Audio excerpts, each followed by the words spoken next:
Մյուս խնդիրը, որով փորձում է սեպ խրվել մեր ժողովրդի երկու հատվածների մեջ, դա Ղարաբաղցի պաշտոնյաների խնդիրն է։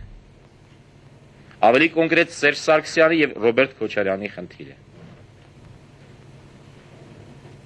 Ես այստեղ է որ պիտի մեկնաբանեմ, թե ինչով իմ պարտքը համարում, պարտականությունը համարում տալու ամփոփիչ մեկնաբանություններ։ Ես եմ եղել, որ նախ 1993 թվականին նախագահ Տեր-Պետրոսյանի ցուցումով գնացել եմ Ղարաբաղ բանակցելու Սերժ Սարգսյանի հետ Հայաստան գալու համար, հետո ես եմ եղել, որ 1997 թվականին գնացել եմ Ստեփանակերտ բանակցելու Ռոբերտ Քոչարյանի հետ, որպեսզի նա գա Երևան որպես վարչապետ։ Երկու դեպքում էլ տղաները դեմ էին, երկու դեպքում էլ Ղարաբաղի թիմը դեմ էր, մեկնաբանում էին, որ կտանեք, կօգտագործեք, հետո դուրս կթողնեք։ Երկու դեպքում էլ տղաները իրենցից ավելի հասուն գտնվեցին եւ եկան Հայաստան։ Սերժի մասին։ Սերժը 93 թվականին եկավ Վազգեն Մանուկյանից հետո, երբ Հայաստանում պաշտպանության նախարար չէր գտնվում։ Եվ Սերժ Սարգսյանի ավանդը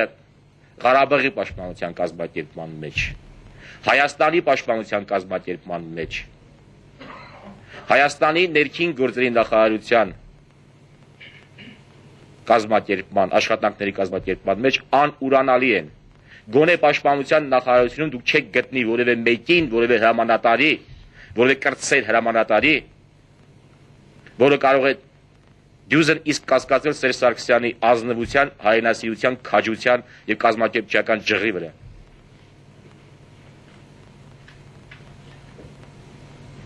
Սերժ Սարգսյանը դառավ ներքին գործերի եւ անվտանգության նախարար միաժամանակ, որովհետեւ այդ նախարարությունը երբ որ միացվեց, դարձյալ առաջարկվեց Սերժ Սարգսյանին, քանզի ուրիշ մարդ չկար, եւ նա համաձայնվեց, գնաց այդ պաշտոնին։ Ընդ որում պաշտպանության նախարարությունից գնաց անվտանգության նախարարություն, անվտանգությունից միացված նախարարություն գնաց, անմռունչ, պարտքի խորը գիտակցությամբ երկրորդը պատվով է կատարել։ Հիմա այդ ահռելի նախարարությունը, որը ղեկավարում է Սերժ Սարգսյանը,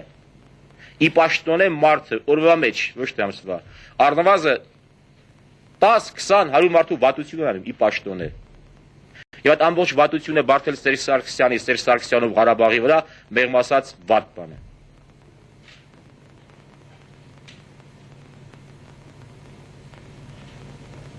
Ռոբերտ Քոչարյանը։ Ռոբերտ Քոչարյանը եկավ Հայաստան, երբ Հայաստանի տնտեսությունը, Հայաստանի բյուջեն, քաղաքական կյանքը գտնվում էր կաթվածահար վիճակում։ Ռոբերտ Քոչարյանը համաձայնվեց Հայաստան գալ, երբ 3 ամսվա 95%-ով ընտրված նախագահ էր, երբ իր դիրքը չափազանց կայուն, ամուր եւ շահեկան էր, միայն մի պատճառով, որովհետեւ իրեն բացատրվեց նախագահ Տեր-Պետրոսյանի եւ իմ տվյալ դեպքում կարծիքը, որ մեր պատերազմը արդեն դուրս է եկել հերոսության դաշտից եւ մտել է տնտեսական քաղաքական դաշտ։ Եվ տնտեսությունն է որոշելու այսուհետ մեր հաղթանակի Ղարաբաղի ճակատագիրը։ Դա այն պահն էր, երբ գոնե պաշտպանության նախարարությունում ինձ քաջը հայտնի, ես արդեն 2-3 ամիս է անգամ վառելիքի փող չէի ստանում։ Երբ վճարված չէին ուսուցիչների, բժիշկների աշխատավարձերը, երբ բյուջեին փող չկար, երբ քաղաքական վիճակ այնքան սրված էր, յուրաքանչյուր պահի նոր ցնցում, նոր կատակլիզմներ էին սպասվում։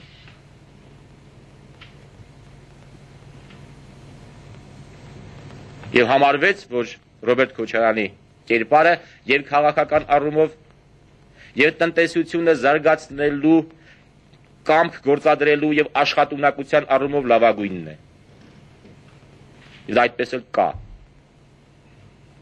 Դա էր պատճառը, Ռոբերտ Քոչարյանը եկավ Հայաստան։ 9 ամսվա ընթացքում Ռոբերտ Քոչարյանը հրաշքներ գործել չէր կարող։ բայց 9 ամսվա ընթացքում Ռոբերտ Քոչարյանին հաջողվեց 12 ամսվա բյուջեն կատարել։ Հաջողվեց կայունացնել տնտեսությունը։ Հաջողվեց վճարել բոլոր պարտքերը աշխատավարձերի թոշակների։ Հաջողվեց ստեղծել պլատֆորմ, որից այն կողմ 98 թվականին, 99 թվականին, եթե չլինեն քաղաքական վայրեվերումներ, Ռոբերտ Քոչարյանը եւ իր կառավարությունը անկասկած ունենալու են լուրջ հաջողություններ։ Ռոբերտ Քոչարյանը հավատում է դրան, նա աշխատում է օր ու գիշեր։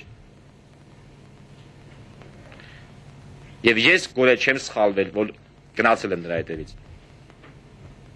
Իմ խղճի առաջ մաքուր եմ։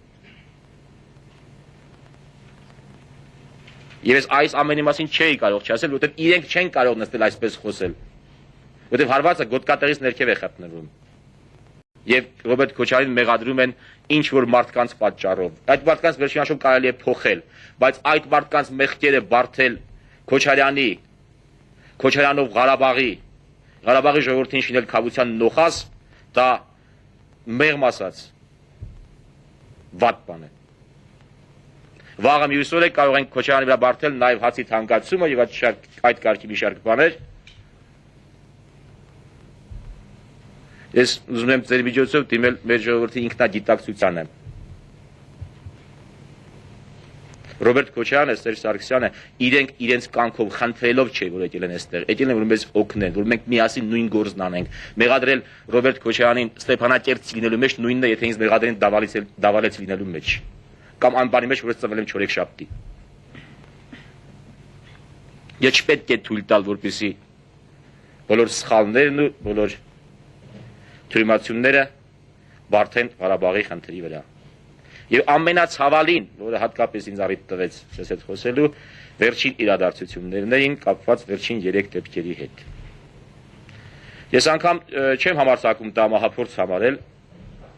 որովհետև մահափորձեր, սպանություններ ցավոք սրտի այս երկրում եղել են,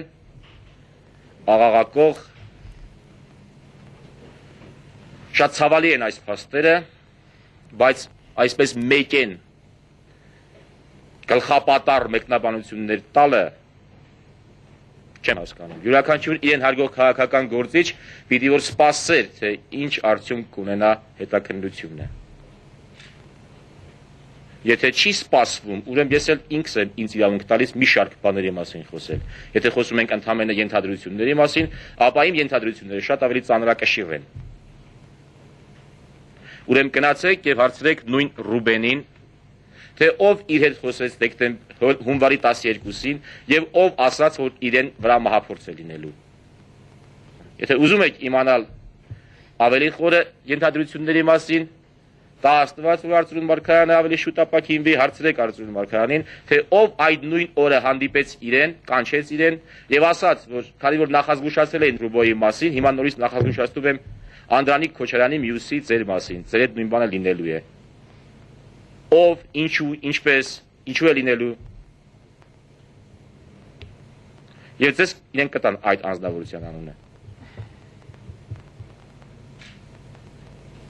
Այդ անձնավորությունը այսպես կոչված այս թևից չէ։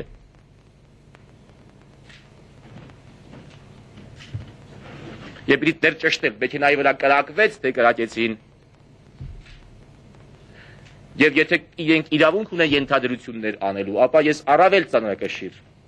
իրավունք է փաստարկներ ունեն ենթադրություն անելու։ Ղարաբաղյան համարով մեքենաներ, Ղարաբաղից տերորիստներ, ազնիվ չէ, անբարոյականություն է։ Ղարաբաղի տերորից այսօր չպետք է վախենալ, Ղարաբաղը տերորի կարիք չունի։ Ղարաբաղից պիտի վախենալ այն օրը, երբ որ 200-250 հազար մարդ անտուն, անօթևան, վիրավորված, զինված կլցվի Երևան։